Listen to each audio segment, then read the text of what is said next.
All right, guys, John's back in the house. This is before the procedure. You might remember the video we did with him 8 months post-transplant.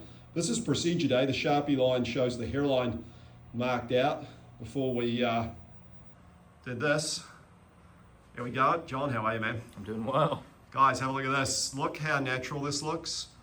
So you see all these hairlines online, procedures being done overseas that don't look natural. What a lot of people don't realize is hairlines are permanent. As you age, facial structure changes. So whatever we design today has to look natural as you age because it's permanent. This is a great example of that. So you cannot tell transplants from non-transplants. We go around the back, we have a look how short John is wearing his hair. You really can't see where that hair was taken from in the back. Now, multi-unit hair grafting gives us the most density and coverage in a single procedure.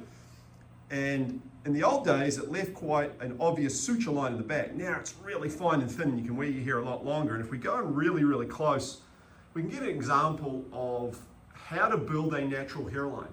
So you want a little bit of natural receding in this scenario with this facial structure, not the case with everybody.